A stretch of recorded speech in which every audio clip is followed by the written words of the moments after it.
Hello friends, good morning. Welcome to Guidance Guru in partnership with Unacademy. আজকে হচ্ছে 2 March এবং আজকের এই ক্লাসে আমরা সমস্ত কারেন্ট অ্যাফেয়ার্সগুলো আলোচনা করব। অবশ্যই সঙ্গে থাকো, লাস্ট পর্যন্ত দেখতে থাকো।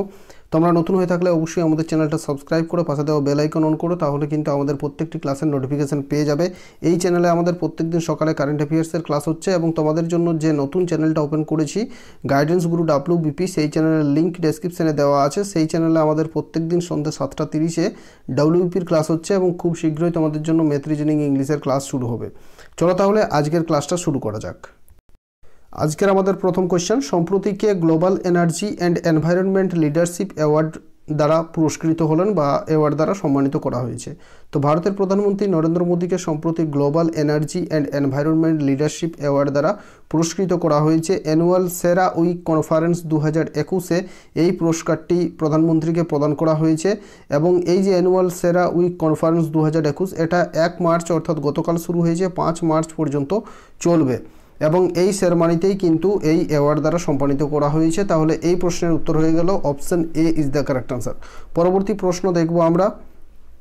পরবর্তী প্রশ্ন হচ্ছে, সম্প্রতি ইসরো কোন রকেটের সহায়তায় 19টি উপগ্রহ লঞ্চ করলো? তো সম্প্রতি ইসরো PSLV-C51 এই রকেটের সাহায্যে ইসরো 19টি উপগ্রহ লঞ্চ করেছে। আচ্ছা, ইসরো লঞ্চ করেছে, তাহলে ইসরোর পুরো নাম কি? Indian Space Research Organisation. ISRO প্রতিষ্ঠা হয়েছিল 1969 সালে, যার হেডকোয়ার্টার অবস্থিত বেঙ্গালুরু শহরে এবং বর্তমানে চেয়ারম্যান রয়েছেন কে সিবান।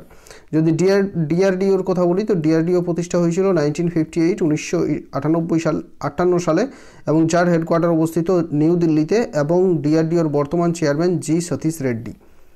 পরবর্তী প্রশ্নে যাব, তার আগে বলবো যে যদি আমাদের ক্লাস ভালো লাগে অবশ্যই লাইক করো। আমরা 1000 লাইকের টার্গেট রাখছি এবং আশা করছি তোমরা প্রত্যেকে লাইক করে আমাদের টার্গেটটা পূর্ণ করে দেবে। তো আজকের তৃতীয় প্রশ্ন, ইন্ডিয়ান ওমেন্স লিগ 2021 কোথায় আয়োজিত হবে? মোস্ট ইম্পর্টেন্ট প্রশ্ন, ইন্ডিয়ান ওমেন্স লিগ 2021 কোথায় আয়োজিত হবে? কারেক্ট আনসার হচ্ছে Odisha. Option B is the correct answer. এবং হিরো ইন্ডিয়ান ওমেন্স লিগ এর এটা হচ্ছে 5ম সংস্করণ এবং এটা আয়োজন করছে AIFF অর্থাৎ অল ইন্ডিয়া ফুটবল ফেডারেশন, যার বর্তমান প্রেসিডেন্ট রয়েছেন প্রফুল্ল প্যাটেল বর্তমান প্রেসিডেন্ট হচ্ছে AIFF all India football federation, যার হেডকোয়ার্টার অবস্থিত দিল্লির দ্বারকাতে, দিল্লি শহরে, এবং যেটা 1937 সালে প্রতিষ্ঠিত হয়েছিল। তাহলে ইন্ডিয়ান ওমেন্স লিগ 2021 কোথায় হচ্ছে? ওড়িশা শহরে, ওড়িশা রাজ্যে। Option B is the correct answer. পরবর্তী প্রশ্নে আমরা যাব। সম্প্রতি প্রকাশিত advantage India the story of Indian tennis বইটির লেখককে? তো সম্প্রতি একটা বই প্রকাশিত হয়েছে, advantage India the story of Indian tennis. এই বইটি লিখেছেন Anindya Dutta. Option D is the correct answer. এই বইতে কি রয়েছে? ভারতীয় পুরুষ ও মহিলা টেনিসের ইতিহাস বর্ণিত রয়েছে এই বইতে। স্বাধীনতার আগে ভারতীয় টেনিস সম্পর্কে, ভারতীয় টেনিসের সাফল্যতা সমস্ত কিছু এবং স্বাধীনতার পরের টেনিস যুগকে সমস্ত কিছু বর্ণনা করা হয়েছে এই বইতে। তাহলে এই বইটি লিখেছেন অপশন ডি অনিন্দ দত্ত। নেক্সট কোয়েশ্চেন আমরা যাব। সম্প্রতি ইসরো কোথায় অ্যামাজোনিয়া 1 উপগ্রহে সফলভাবে লঞ্চ করলো? তা আমি তোমাদের একটু আগেই বললাম যে ইসরো কিন্তু সম্প্রতি 19টি উপগ্রহ একসাথে লঞ্চ করেছে। তার সঙ্গেই একটা উপগ্রহের নাম হচ্ছে অ্যামাজোনিয়া 1 উপগ্রহ প্লাস 18টি অর্থাৎ মোট 19টি। তো এই যে অ্যামাজোনিয়া 1 উপগ্রহটি লঞ্চ করেছে এটা কিন্তু অন্ধ্রপ্রদেশ থেকে লঞ্চ করা হয়েছে। অন্ধ্রপ্রদেশের শ্রীহরিকোটার সতীশ ধাওয়ান মহাকাশ সেন্টার থেকে এটা লঞ্চ করা হয়েছে এবং এটা অ্যামাজোনিয়া 1 এটা হচ্ছে একটি ব্রাজিলের উপগ্রহ এবং এই প্রথম কোনো ব্রাজিলের উপগ্রহকে ভারতের ভূমি থেকে লঞ্চ করা হলো। তাহলে এই প্রশ্নের উত্তর হলো option C is the correct answer, Andhra Pradesh. এখানে আমি তোমাদের একটা ছোট্ট হোমওয়ার্ক দিয়ে দিচ্ছি। অন্ধ্রপ্রদেশের মুখ্যমন্ত্রীর নাম তোমরা কমেন্ট করে জানাবে। অন্ধ্রপ্রদেশের রাজধানী কিন্তু 3টে রয়েছে, সেই রাজধানীর নাম তোমরা কমেন্ট করো এবং সঙ্গে সঙ্গে অন্ধ্রপ্রদেশের বর্তমান গভর্নর কে রয়েছেন তোমরা এই পয়েন্টগুলো কিন্তু কমেন্ট করে জানাও। এটাই হচ্ছে আজকের হোমওয়ার্ক। মুখ্যমন্ত্রী, রাজ্যপাল এবং অন্ধ্রপ্রদেশের রাজধানী, এই 3টি তোমরা কমেন্ট করে জানাও। এটা হচ্ছে আজকের হোমওয়ার্ক। প্রত্যেকে কিন্তু কমেন্ট করবে, আমি আশা রাখছি প্রত্যেকের কাছে। পরবর্তী প্রশ্ন, সম্প্রতি কোন রাজ্য সরকার হুক্কা বার নিষেধ ঘোষণা করলো? তো হুক্কা বারকে সম্পূর্ণ নিষেধ ঘোষণা করেছে ঝাড়খণ্ড সরকার। Option C is the correct answer. আচ্ছা, ঝাড়খণ্ড এই নিষেধটি করেছে, তাহলে ঝাড়খণ্ডের বর্তমান মুখ্যমন্ত্রীর নাম কি? হেমন্ত সোরেন। ঝাড়খণ্ডের বর্তমান গভর্নর হচ্ছেন দ্রৌপদী মুর্মু এবং ঝাড়খণ্ডের রাজধানী হচ্ছে রাঁচি। ঠিক আছে, তো ঝাড়খণ্ডের কারেন্ট অ্যাফেয়ার্সগুলো একবার আমরা দেখে নেব। নীলাম্বর পীতাম্বর জল সমৃদ্ধি যোজনা তারা চালু করেছিল। সহরাই ও কোহবর 8কে তারা জিআই ট্যাগ দিয়েছে, জিআই ট্যাগ পেয়েছে। বিরসা গ্রাম হরিত যোজনা চালু করেছে তারা। দূরদর্শনের সাথে মিলিতভাবে স্কুলের ক্লাস স্টার্ট করেছিল। কৃষি ঋণ মাফি যোজনা তারা চালু করেছে এবং কিষাণ ফসল রাহত যোজনা তারা চালু করেছে। ঠিক আছে, তাহলে এই প্রশ্নের উত্তর হলো অপশন সি। নেক্সট কোয়েশ্চেন আমরা যাব। G20 সম্মেলন 2021 কোথায় অনুষ্ঠিত হবে? আশা করছি যে এই প্রশ্নটা হয়তো আমি তোমাদের আগেও করিয়েছি। তো G20 সম্মেলন 2021 কোথায় অনুষ্ঠিত হবে? না, রোম, ইটালির রাজধানী রোমে এটা আয়োজিত হবে। এবং এই কোয়েশ্চেনটা তোমাদের ইম্পর্টেন্ট হয়ে গেল, কারণ সম্প্রতি G20 সম্মেলন 2021 সম্মেলনের অনুসরণ সভা হিসেবে আয়োজিত হলো G20 central bank governors meeting. ঠিক আছে, G20 central bank governors meeting আয়োজিত হয়েছিল এবং এই মিটিংয়ে ভারতের প্রতিনিধিত্ব করেছেন ভারতের অর্থমন্ত্রী নির্মলা সীতারামন। ঠিক আছে, তাই তোমাদের সঙ্গে সঙ্গে এটাও জেনে রাখতে হবে মোস্ট ইম্পর্টেন্ট, যেটা G20 সম্মেলন 2021 অনুষ্ঠিত হচ্ছে ইটালির রোমে এবং এটা 30 এবং 31 অক্টোবর 2021 আয়োজিত হবে। পরবর্তী প্রশ্ন, কোন দিনটি বিরল রোগ দিবস হিসেবে পালন করা হয়ে থাকে? কারেক্ট আনসার হয়ে যাবে বিরল রোগ দিবস হিসেবে পালন করা হচ্ছে 28শে ফেব্রুয়ারি। এবং গতকাল তোমাদের বলেছিলাম যে জাতীয় বিজ্ঞান দিবস হিসেবে কিন্তু 28 ফেব্রুয়ারি পালন করা হয়ে থাকে এবং একই সঙ্গে বিরল রোগ দিবস হিসেবে 28 ফেব্রুয়ারি এবারে পালন হলো। এটা মনে রাখবে যে প্রত্যেক বছরই কিন্তু ফেব্রুয়ারি মাসের লাস্ট দিন কোনো কোনো বছর, যেমন 2020 সাল, 2024 সাল, এই সালগুলোতে কি হয়, ফেব্রুয়ারি মান্থ কিন্তু 29 দিনে হয়ে থাকে। তাহলে এই দিনটি পালন করা হয়ে থাকে ফেব্রুয়ারি মাসের লাস্ট দিন, অর্থাৎ যে বছর 2024-এ কিন্তু এটা 29শে ফেব্রুয়ারি পালন হবে এবং এবছর হয়েছে 28শে ফেব্রুয়ারি। এবং কেন পালন করা হচ্ছে না, এটা 2008 সালে প্রথম পালিত হয়েছিল এবং বিরল রোগ সম্পর্কে সচেতনতা বৃদ্ধি করার জন্য এই দিনটি পালন করা হয়ে থাকে। নেক্সট হচ্ছে, সম্প্রতি কোন রাজ্য খেলনা নির্মাণ ক্লাস্টার এর শিলান্যাস করা হলো? কোন রাজ্যে খেলনা নির্মাণ ক্লাস্টার এর শিলান্যাস করা হয়েছে? কারেক্ট আনসার হবে কর্ণাটকে। কর্ণাটকে এটা করা হয়েছে, option D is the correct answer. কর্ণাটকের কোপ্পাল বলে একটা জেলা রয়েছে, কর্ণাটকের কোপ্পাল জেলায় এটা শিলান্যাস করা হলো। এবং কর্ণাটকের কারেন্ট অ্যাফেয়ার্সগুলো যদি একবার আমরা রিভিশন করি, দেখো, ভারতীয় গ্রে উলফ এর অভয়ারণ্য স্থাপিত হবে কোপ্পল জেলায়। এখনই তোমাদের বললাম কোপ্পল জেলার কথা, কোপ্পল জেলার বাঁকাপুরে।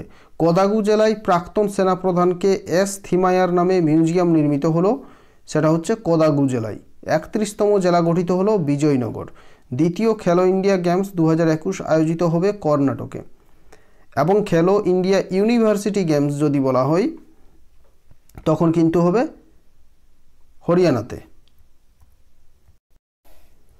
নেক্সট দেখো, ফ্লাওয়ার প্রসেসিং সেন্টার স্থাপন করবে কর্ণাটক। সম্প্রতি এটা গতকালই তোমাদের করিয়েছিলাম আশা করি।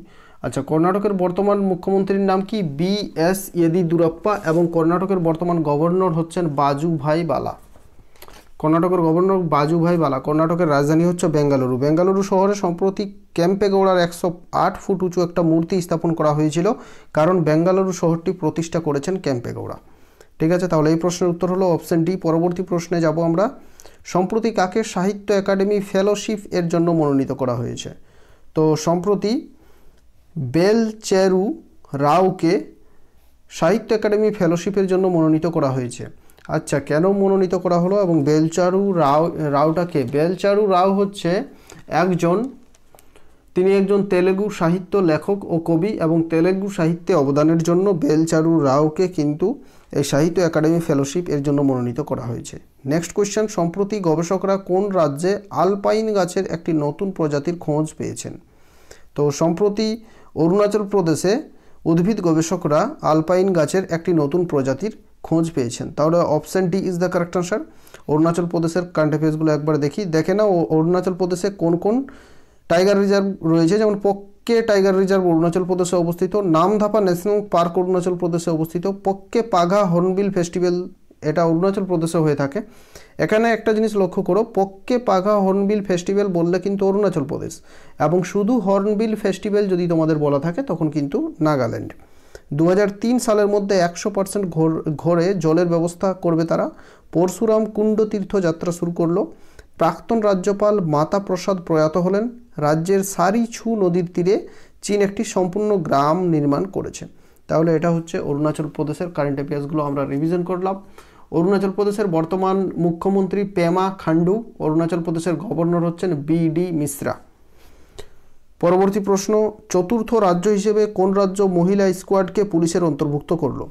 তো সম্প্রতি চতুর্থ রাজ্য হিসেবে উত্তরাখণ্ড মহিলা স্কোয়াডকে পুলিশের অন্তর্ভুক্ত করেছে। তাহলে option A is the correct answer. এবং এটা হচ্ছে ফোর্থ স্টেট, চতুর্থ রাজ্য। তাহলে তৃতীয় রাজ্য, প্রথম, দ্বিতীয় এবং তৃতীয় রাজ্য কোনগুলো? প্রথম হচ্ছে নাগাল্যান্ড, দ্বিতীয় হচ্ছে কেরালা, তৃতীয় হচ্ছে পশ্চিমবঙ্গ। অর্থাৎ নাগাল্যান্ড, কেরালা এবং পশ্চিমবঙ্গ এর আগে মহিলা স্কোয়াডকে পুলিশের অন্তর্ভুক্ত করেছে এবং চতুর্থ রাজ্য হিসেবে করলো উত্তরাখণ্ড। উত্তরাখণ্ডের কারেন্ট অ্যাফেয়ার্সগুলো দ্রুত রিভিশন করব। শিবালিক হিমালয় উদ্ভিদ সংরক্ষণের জন্য বটানিক্যাল গার্ডেন নির্মাণ করবে তারা। উত্তরাখণ্ডের মনীষ রাওয়াত 35 কিমি রেস ওয়াকে স্বর্ণপদক পেলেন। সায়েন্স সিটি পরিকল্পনা নির্মাণ করবে দেরাদুনে। মহিলা কমান্ডো ফোর্স এবং স্মার্ট চিতা পুলিশ গঠন করলো উত্তরাখণ্ড। এবং উত্তরাখণ্ডের বর্তমান রাজধানীর নাম হচ্ছে দেরাদুন। এবং উত্তরাখণ্ডের একটা গ্রীষ্মকালীন রাজধানী সম্প্রতি গড়ে তোলা হয়েছে, যেটার নাম হচ্ছে গার্সিয়ান। ঠিক আছে, তাহলে দেরাদুন এবং গার্সিয়ান দুটো রাজধানী উত্তরাখণ্ডের।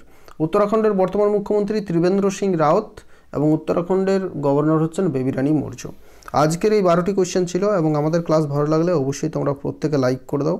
আজকে আমরা 1000 লাইকের টার্গেট রেখেছি, তো আশা করছি তোমরা আমাদের এই টার্গেট কিন্তু পূর্ণ করে দেবে। প্রত্যেকে লাইক করে তোমার বন্ধুদের সাথে শেয়ার করে দেবে। পিডিএফটা পেতে হলে তোমরা আমাদের টেলিগ্রাম গ্রুপে জয়েন করো। ডেসক্রিপশন বক্সে লিঙ্ক দেওয়া আছে, টেলিগ্রাম গ্রুপে জয়েন করলেই প্রত্যেক দিন সকালে 6 AM কারেন্ট অ্যাফেয়ার্স এবং রাত্রে 10 PM আমি কিন্তু তোমাদের পিডিএফটা টেলিগ্রাম গ্রুপে আপলোড করে দিয়ে থাকি এবং একসঙ্গে সেখানে তোমরা সমস্ত পিডিএফটা পেয়ে যাবে। Thanks for watching this video, thank you. এবং ডেসক্রিপশানে লিঙ্ক দেওয়া আছে আমাদের যে নতুন চ্যানেল WBP যারা প্রিপারেশন নিচ্ছ তাদের জন্য, তো সেই WBP গাইডেন্স গুরু WBP চ্যানেলটা তোমরা সাবস্ক্রাইব করে রাখো, তাহলে কিন্তু সেখানে তোমরা WBPর ক্লাসগুলো খুব ভালোভাবে করতে পারবে। Thanks for watching this video, thank you.